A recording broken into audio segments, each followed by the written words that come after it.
Olá, boa noite a todos. Espero que todos estejam me ouvindo bem. Por gentileza, algum de vocês aí possa dar um feedback. Eu terminei entrando e saí novamente. Eu não estou muito ambientalizado ainda com essa questão, essa nova forma de trabalhar a divulgação da doutrina espírita. Isso é coisa de pessoas jurássicas, né? Mas eu acredito que agora estamos ao vivo e a cores, né? Eu queria fazer uma leiturazinha rápida de um do item 31 do livro Vinha de Luz, de ânimo forte, só para a gente fazer aqui, começar os preparativos, né? Porque Deus não nos deu o espírito de temor, mas de fortaleza, amor e moderação. Paulo, 2 Timóteo, capítulo 1 a 7.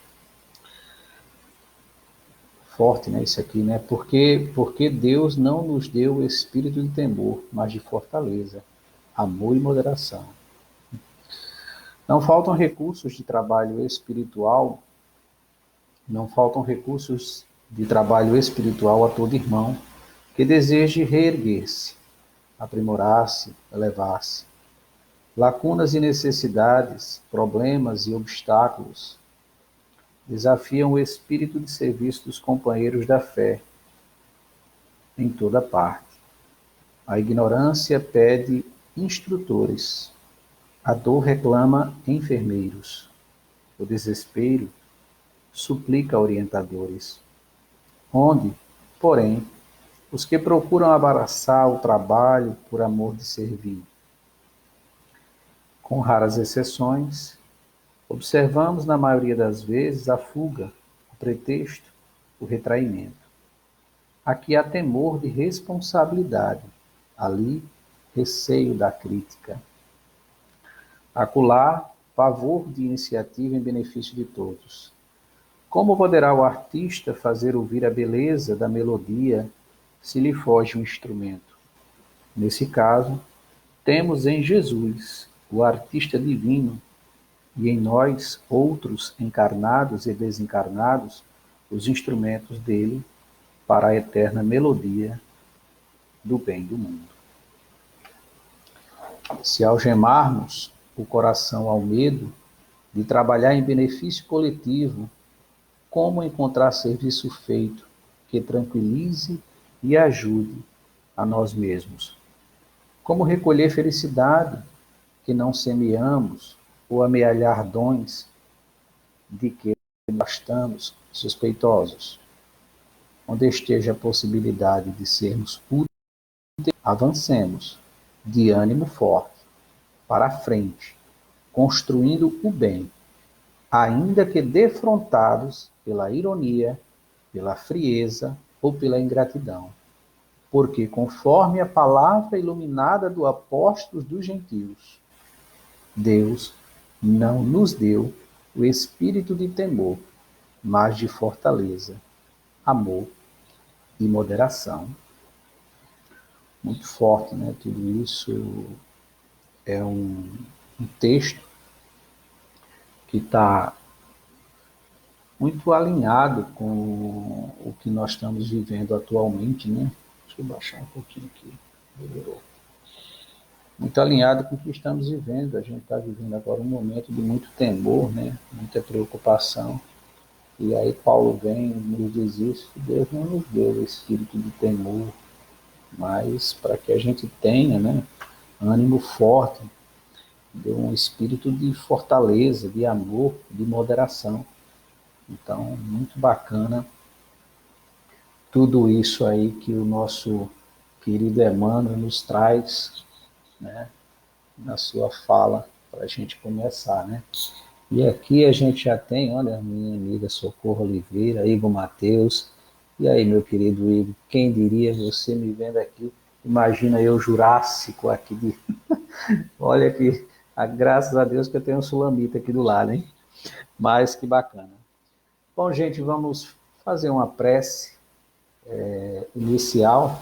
A gente já fez uma leiturazinha preparatória, para a gente fortalecer os ânimos, né? Dar mais esperança para essa noite maravilhosa.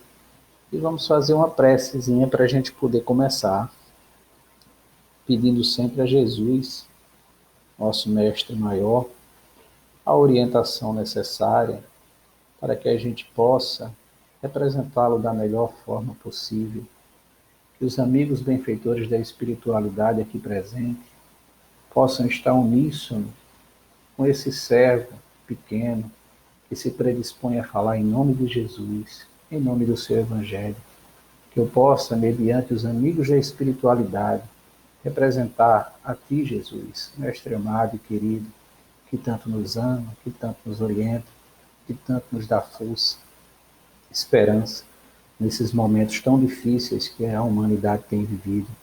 Nós temos fé no futuro, Senhor. Sabemos que Tu estás no leme, estás no guia, sois nosso guia, estás no leme, e perseveremos. Abraçamos a Tua causa e sairemos dela vitoriosos. Assim como Tu venceste o mundo, nós também venceremos. Que assim seja.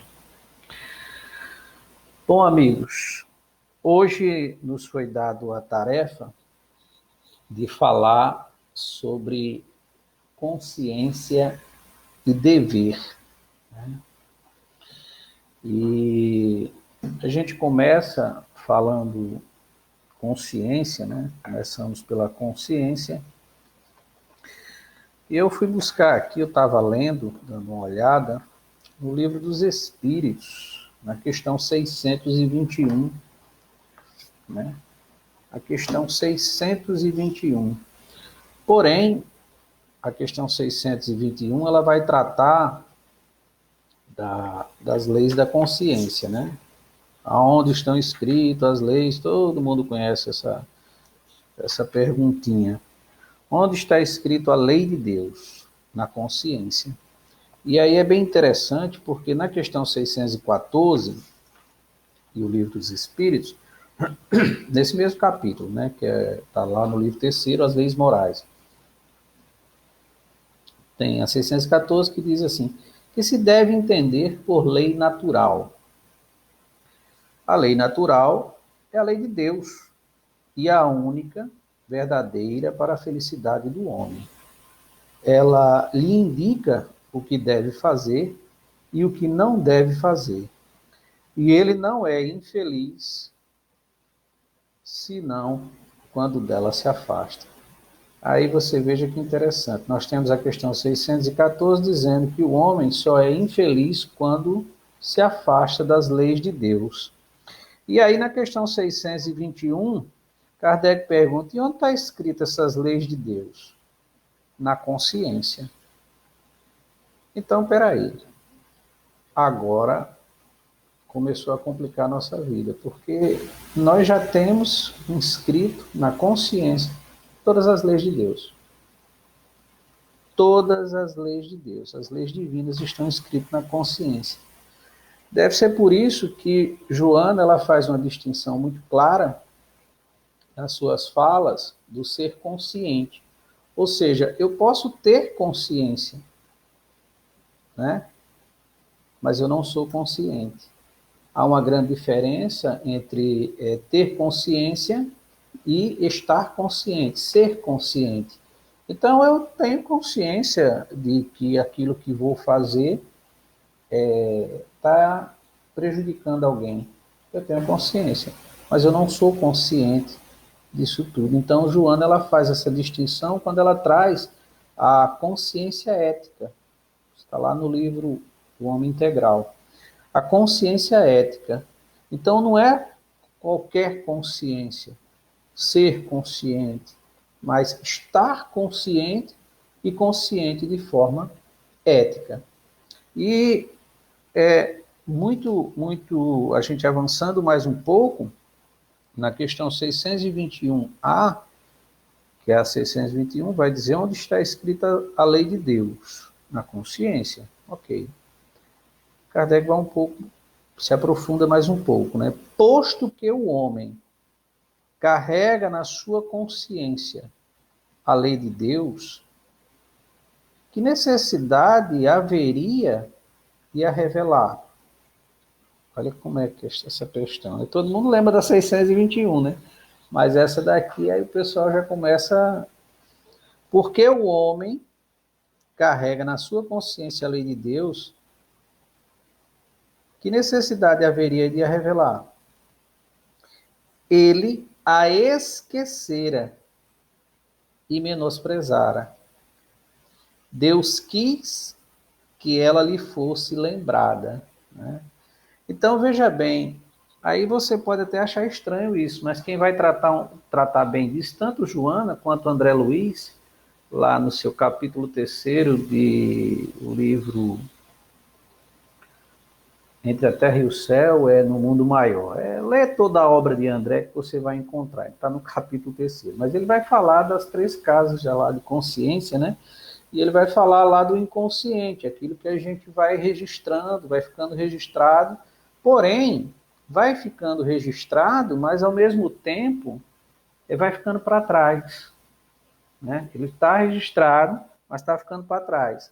E aí Joana já trata disso de outra forma, ela vai dizer, olha, aquilo que nós temos, que fica nas primeiras fileiras da nossa lembrança, é aquilo que traz muita emoção e muita tensão. Então, quer dizer, a gente pode ir colocando para trás nossos registros. Então, nós temos o registro da consciência, das leis, mas vamos colocando lá para trás. E aí, os espíritos, né, isso aqui é uma interpretação minha, mas há muitas, os espíritos vão responder. Ele a esquecera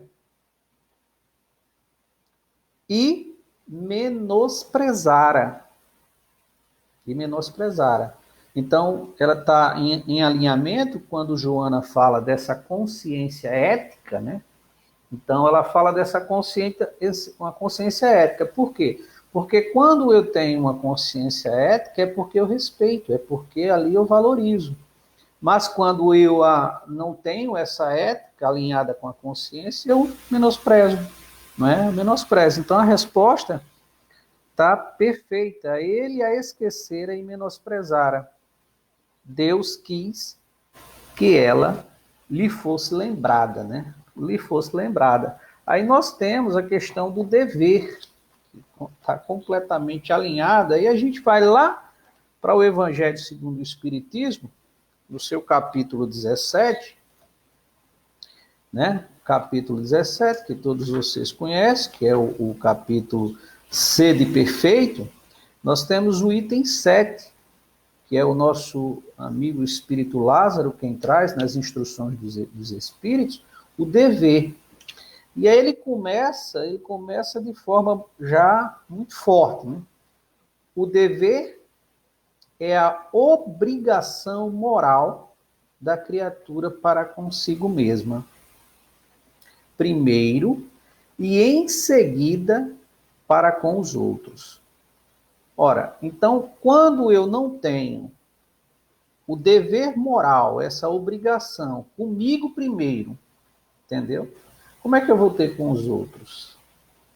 Então, eu tenho uma obrigação moral para comigo mesmo. E por quê eu tenho? Porque, por exemplo, preciso ter? Porque nós sabemos que a condição moral, o progresso do espírito está na razão da condição moral. Então, se eu não me esforço para... veja que esse item está justamente no sede perfeito, né? Ou seja, se eu não me esforço dentro de uma obrigação moral, dentro do dever moral para progredir, como é que eu vou chegar a essa perfeição relativa que Jesus cita lá no versículo 48 do Evangelho de Mateus, né? No capítulo 5. Então, eu primeiro tenho uma obrigação comigo, uma obrigação moral. Então, eu preciso evoluir necessariamente. Para evoluir, eu tenho que estar com alinhamento moral, então eu tenho o dever. O dever é a obrigação moral da criatura para consigo mesma, primeiro, né? E em seguida para com os outros. Então, vai se estendendo de mim para o outro. O dever é a lei da vida. O dever é a lei da vida. Olha bem, é a lei da vida, o dever.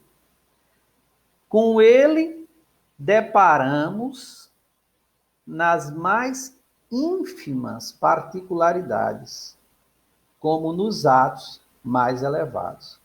Ou seja, ele está de uma ponta à outra da nossa existência. Deixa eu só ligar aqui, isso aqui só um segundo, gente.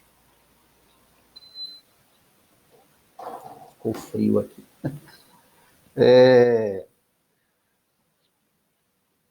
O dever é a lei da vida. Com ele, deparamos nas mais ínfimas particularidades, como nos atos mais elevados. Então, ele está eu tenho o dever moral desde uma coisa ínfima, né?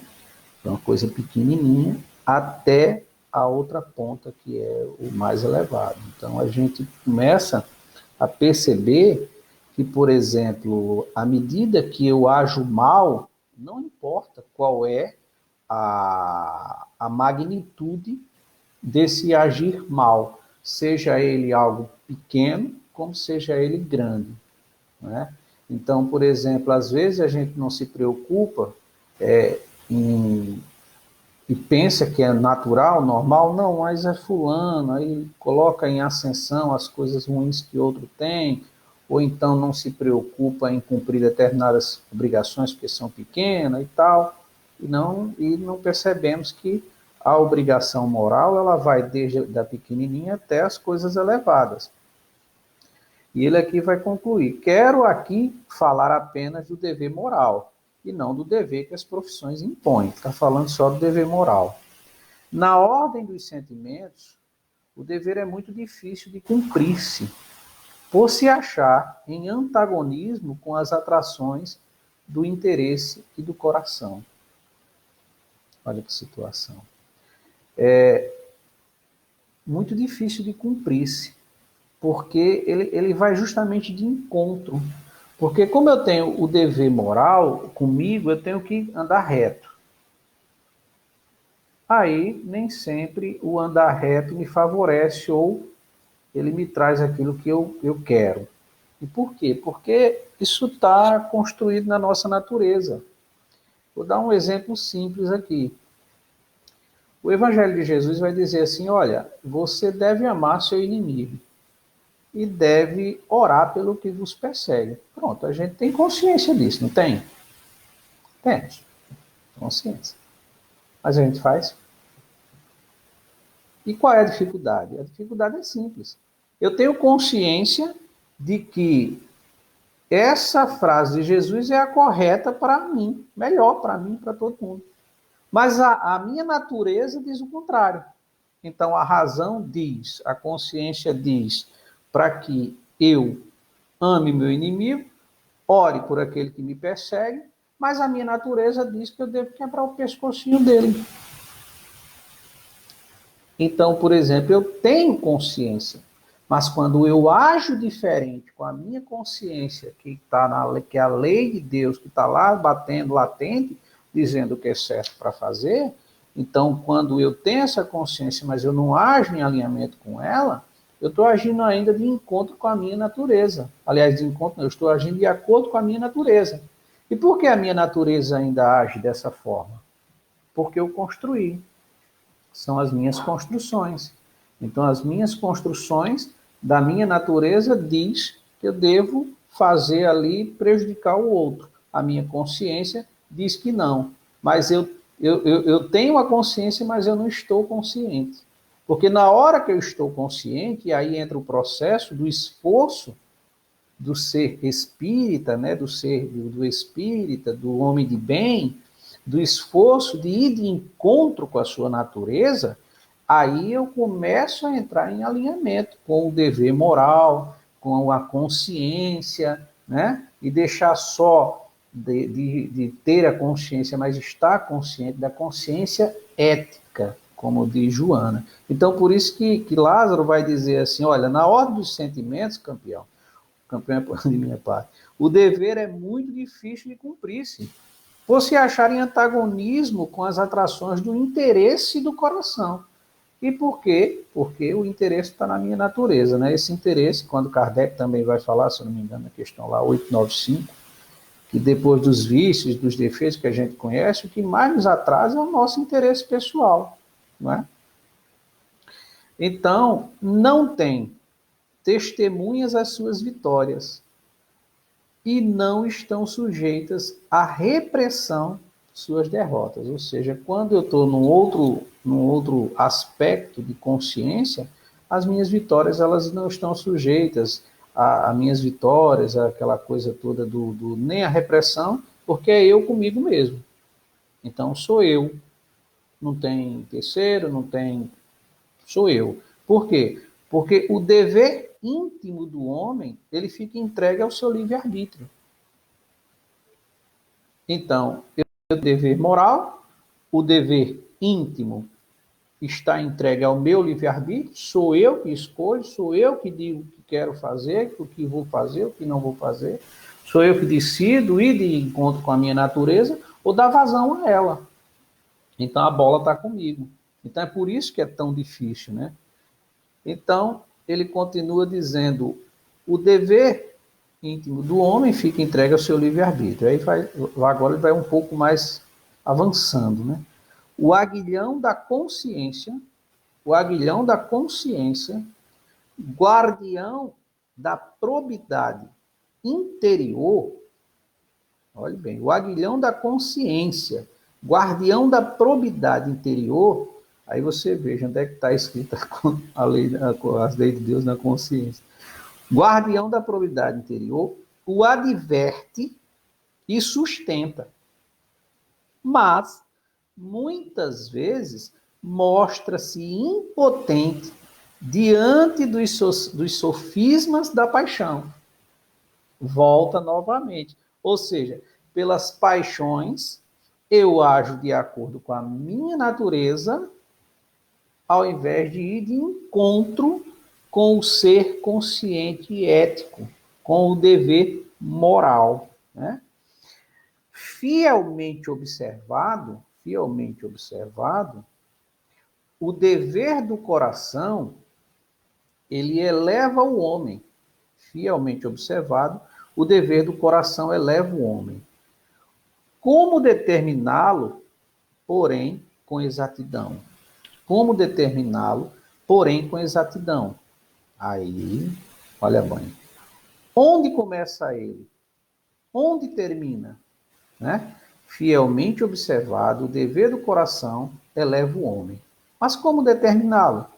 Porém, com exatidão. Onde começa ele? Onde termina? O dever principia para cada um de vós exatamente no ponto em que ameaçais a felicidade ou a tranquilidade do vosso próximo. Olha bem. Acaba no limite que não desejais ninguém transponha com relação a vós. Por isso que lá em cima ele vai dizer que o dever é a obrigação moral primeiro consigo, depois com o teu próximo. Então aqui ele vai dizer a resposta que o dever que principia para cada um de vós exatamente no ponto em que ameaçais a felicidade ou a tranquilidade do vosso próximo. Ou seja, quando eu ameaço a felicidade ou a tranquilidade do meu próximo, o que acontece? Eu estou agindo com um dever moral comigo? Não. Eu estou agindo pelos meus interesses. Então, pelo meu interesse, eu prejudico, eu lhe provoco de alguma forma e ameaço a sua felicidade e a sua tranquilidade. Então, eu deixo de agir com o dever moral comigo, passo a agir pelos meus interesses e termino prejudicando a você. Então, eu nem tenho o dever moral comigo, nem muito menos com você, né? Deus criou todos os homens iguais para a dor. O pessoal diz assim, isso aqui é meio estranho, né? Deus criou todos os homens iguais para a dor. Aí depende do ponto de vista de como você enxerga a dor. Nós, ainda pela falta de conhecimento, pela condição que ainda nos é peculiar de espírito em progresso, nós temos a dor como inimiga. Mas o espírito ele se depara com alguns temas como esse, às vezes como outros, do tipo, quando Kardec diz, a dor é o aguilhão do progresso. Implica dizer que nós, espíritos, que temos a necessidade de progredir, precisamos da dor. E precisamos. E por quê?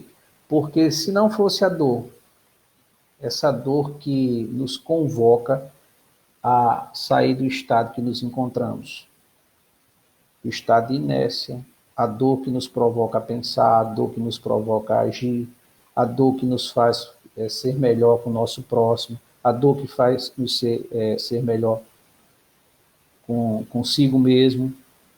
E aí tem aquele detalhe, mas às vezes a dor é forte demais. Aí eu lembrei agora de Haroldo.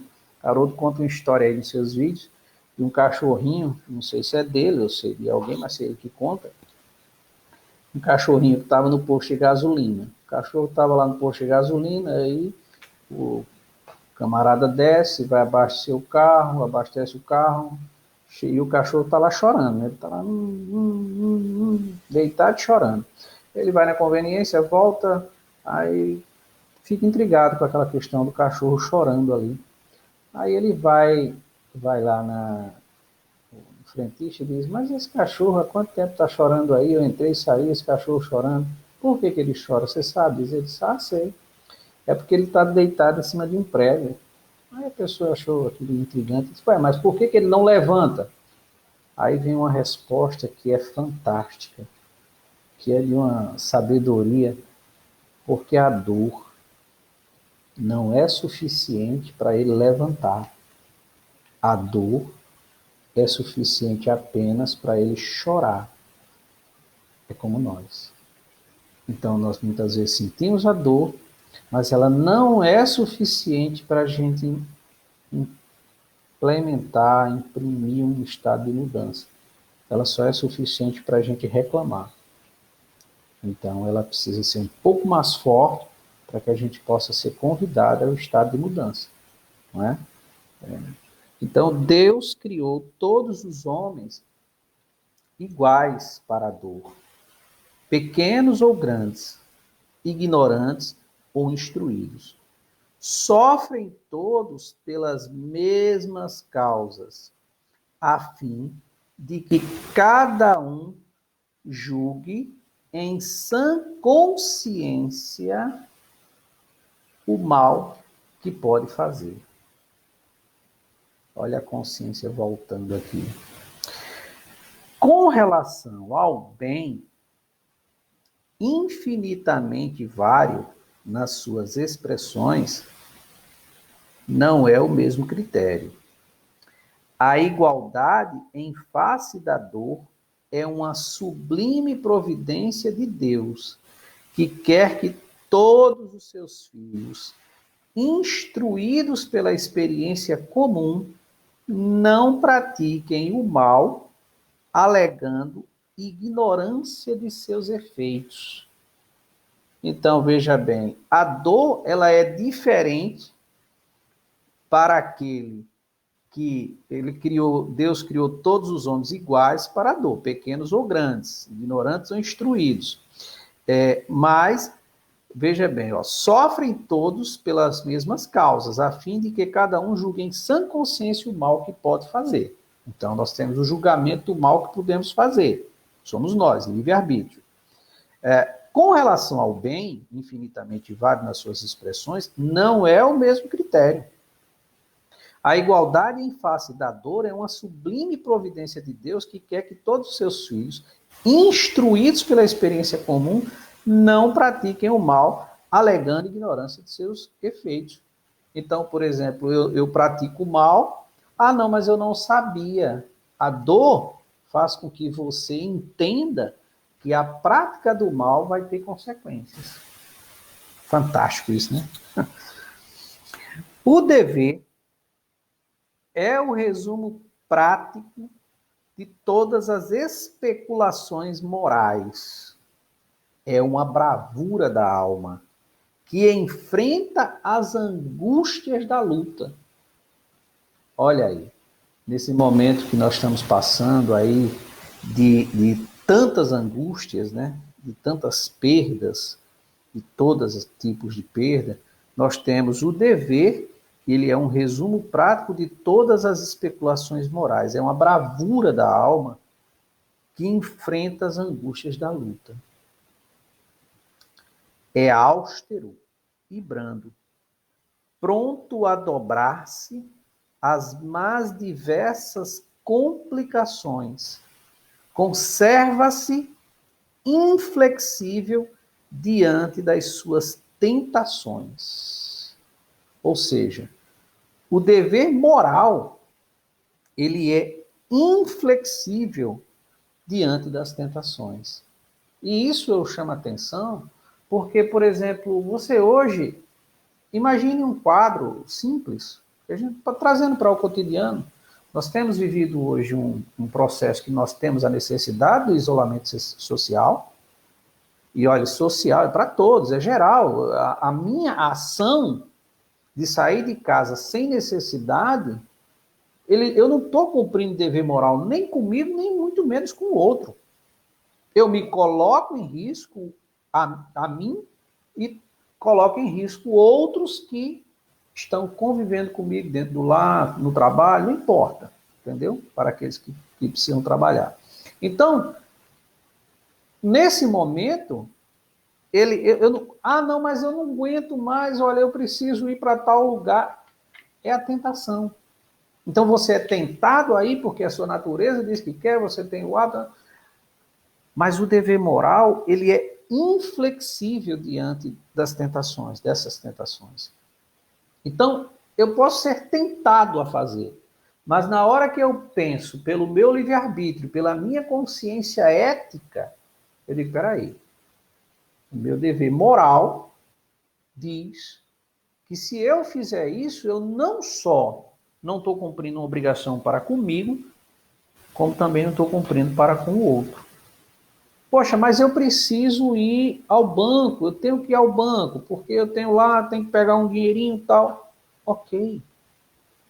Qual é a sua obrigação moral? A sua obrigação moral é de cumprir as normas de segurança que as organizações de saúde têm prescritos.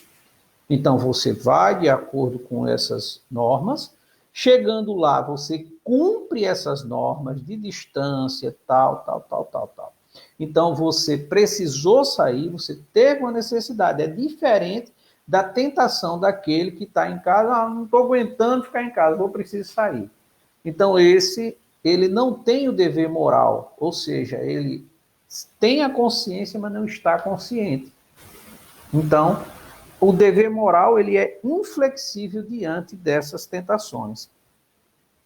O homem que cumpre o seu dever ama a Deus mais do que as criaturas.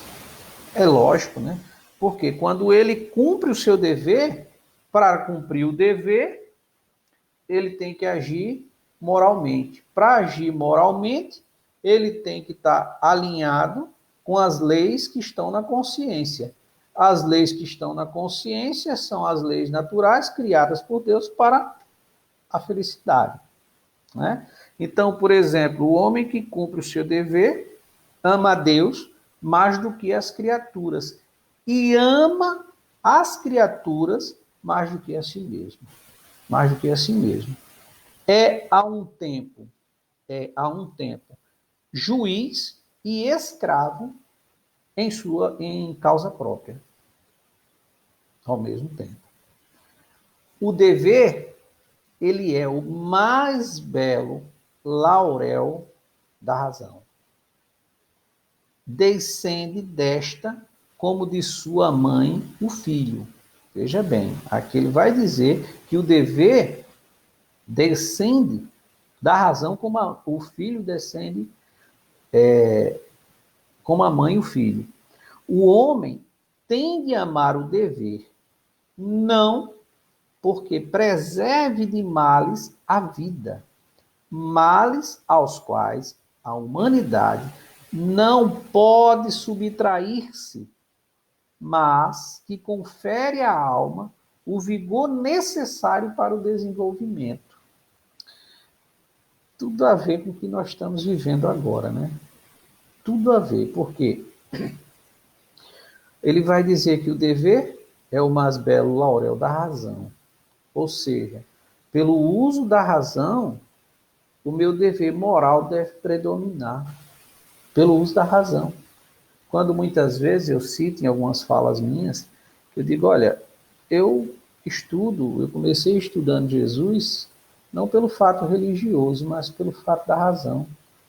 Porque você estudar sobre Jesus, você estudar os evangelhos, você começa a despertar a razão do porquê você deve ser um homem de bem. E aí a doutrina dos espíritos, ela vem coroar tudo isso, quando ela vai dizer, olha, amigo, existe aqui um ser imortal que é você, que já viveu, que vive e vai continuar vivendo uma única vida em múltiplas fases, em múltiplas existências. Então, esse dever moral proposto aqui pelo Espírito Lázaro, ele é o laurel, e não porque preserve de males a vida, males aos quais, olha lá, males aos quais a humanidade não pode subtrair-se, mas porque confere à alma o vigor necessário ao seu desenvolvimento. Então, aquilo que nos chega de mal, que a gente imagina que é um mal, pare para imaginar. Não pode chegar até nós algo que tenha o estado finito de maldade. Porque tudo que Deus criou é bom. Se aquilo que nos chega a gente vê e enxerga como mal, ele na verdade é uma convocação para o nosso desenvolvimento. O que nos falta é essa visão pequena, mesquinha que a gente tem de mundo. Nós imaginamos o mundo, até o livro dos Espíritos, nós imaginamos o que o mundo foi criado para nós. E tudo isso aqui, entendeu? Então, quando a gente amplia a nossa visão cósmica, a gente começa a perceber que tudo que acontece é para o nosso desenvolvimento, para o nosso crescimento. Então, o primeiro ponto seria não reclamar. Porque quando eu reclamo daquilo que me chega, que eu entendo como mal, primeiro, eu não sei se é mal, mas eu entendo, eu estou reclamando de Deus, que permite. Como é que Deus poderia produzir o mal aos seus filhos? Que Deus bom é esse, não é? Então, nos falta entendimento para isso. Então, baseado nisso, ao invés de a gente reclamar, aqui a gente deveria ser firme. Como disse lá ainda no exórdio, né? A gente teria que ser o ânimo forte. Então, a humanidade não pode subtrair-se desses males, mas porque confere à alma o vigor necessário ao desenvolvimento. Então, nós estamos em franco desenvolvimento e muitas vezes precisamos de males como esse.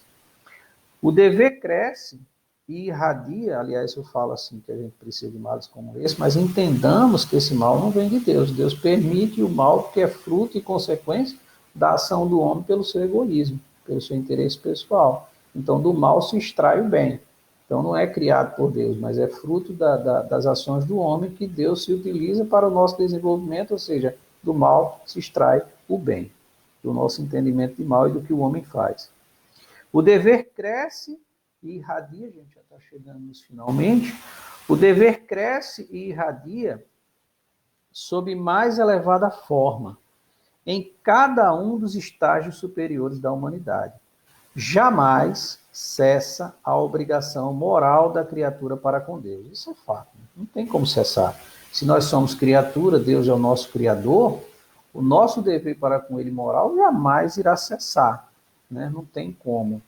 Eu brinco muito, às vezes o pessoal fala assim, Naldo, por que vivenciar uma vida religiosa? Por que, amigo? Não é muito inteligente da parte de nenhum ser humano, sendo criatura, ir de encontro com o seu Criador. É interessante, mais inteligente que ele se alinhe. é o uso da razão, como propõe Jesus e a doutrina dos espíritos. Então, o dever cresce e irradia sob mais elevada forma em cada um dos estágios superiores da humanidade. Jamais cessa a obrigação moral da criatura para com Deus. Tem esta de refletir as virtudes do Eterno, que não aceita esboços imperfeitos, porque quer que a beleza da sua obra resplandeça aos seus próprios olhos. Finalizando aqui o espírito Lázaro, né? Uma mensagem de 1863. E para a gente, já estamos perto de encerrar. Muito bacana esse tema de hoje, que traz a questão da consciência, que traz a questão do dever, né? Uma necessidade que nós temos nesse momento que estamos vivendo aí com a humanidade. Precisamos abrir os olhos para poder repensar todos os nossos hábitos, como eu tenho agido com meu semelhante. Há tanto tempo que a gente já tem o Evangelho de Jesus propondo tudo isso, a gente agora está tendo uma oportunidade de observar a humanidade de uma outra forma. Nós temos que, como diz Joana, né, ela vai dizer, olha, a consciência ética, ela é a conquista da iluminação, da lucidez, intelecto moral, do dever solidário e humano. Ou seja, nesse momento que nós estamos vivendo, cada vez mais a gente precisa ter ética, mas uma ética consciente, uma consciência ética. Nós precisamos observar melhor o nosso semelhante, ser solidário, respeitar a dor de cada um, porque a gente não sabe a dor do outro, só quem sabe é o outro. Nós não temos autoridade, nem temos conhecimento da dor do outro, então devemos respeito, devemos nos humanizar mais diante disso tudo. A gente precisa ser forte, a gente precisa estar muito atento a tudo que está acontecendo com nossos entes dentro de casa.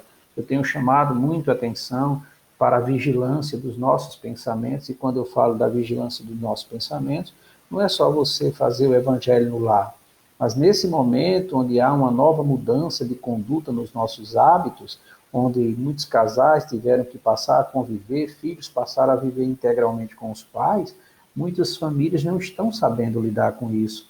Elas estão tendo muita dificuldade. Por quê? Porque você tinha filhos que passavam o dia inteiro no colégio. Que você chegava, ele estava cansado, você mal e mal via.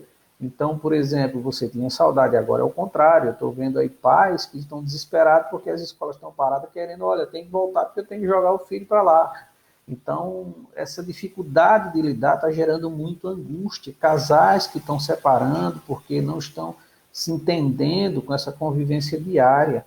Então, está havendo muitas perdas, não só no sentido da morte física, mas no sentido de muitos abismos que estão sendo abertos, de muitos casais, de muitas famílias, e a gente precisa estar atento a tudo isso.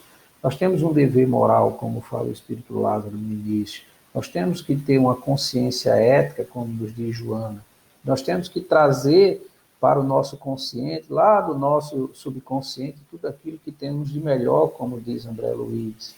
Então, fazendo tudo isso, a gente pelo menos está tentando contribuir com esse momento que a humanidade tem passado, que é necessário para o nosso desenvolvimento, mas que a gente, nós como espíritas, nós temos uma responsabilidade maior.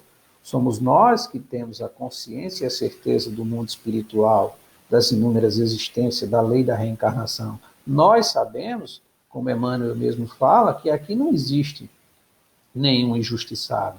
Nós temos uma injustiça que impera no mundo pela ação do homem, pelo seu livre arbítrio, mas injustiçado não. Então existe a injustiça, mas ninguém injustiçado. E nós sabemos disso. Baseado nisso, a gente tem que estar procurando fazer o quê? Nos fortalecermos nos nossos pensamentos. Não podemos esquecer que o pensamento ele cria. Capítulo 14 da Gênese. Então, o que nós estamos criando? Então, o que nós estamos pensando em relação ao nosso cônjuge, aos nossos filhos, à nossa família, nesse momento? Então, nós, como espíritas, nós não temos o direito de perturbar, nós temos o direito, sim, de agradecer a Deus pela oportunidade que temos tido de tanto conhecimento e poder passar, transmitir para cada um daqueles que convivem conosco. Porque aqui a gente está falando em consciência e dever, mas a gente sabe muito bem que há muito tempo a gente só tem aprendido o que é direito. Então nós temos crianças que só aprendem o que é direito, nós temos jovens que só aprendem direito, nós que queremos viver apenas nossos direitos, mas e os nossos deveres? Que está completamente alinhado com a nossa consciência, consciência ética e dever moral. Então, que eu possa ter hoje podido contribuir um pouco com os amigos de Parelhas, com todos aqueles, com a nossa amiga Socorro Oliveira, minha linda, né? Então, que eu possa ter contribuído um pouco de forma singela, com a ajuda dos amigos aqui, do Espírito Lázaro, de Joana de Anjos, de Emmanuel, de André, e todos os amigos espíritos que sempre contribuem conosco, que eu possa ter contribuído um pouco, que eu possa ter ajudado, que cada um de vocês possa ter aproveitado um pouquinho para poder guardar e levar para cada um dos entes que convivem com vocês e aqueles a quem vocês possam também transmitir. Cada um de nós agora é um dialogador fraterno, é um atendente fraterno, cada um de nós é um dialogador dentro de casa, cada um de nós tem que ter a responsabilidade de saber que o processo ele é coletivo, gente. O processo é de redenção coletiva, não é individual, nunca foi, nunca será. Jesus já nos dizia isso quando disse, olha, se vocês têm que amar a Deus e têm que amar o próximo. Se vocês não entenderem isso, vai ficar difícil para vocês a vida. E é dessa forma que, fazendo uso da razão, como nos diz Kardec, a gente possa viver melhor, uma consciência ética e um dever moral para com todos os nossos semelhantes.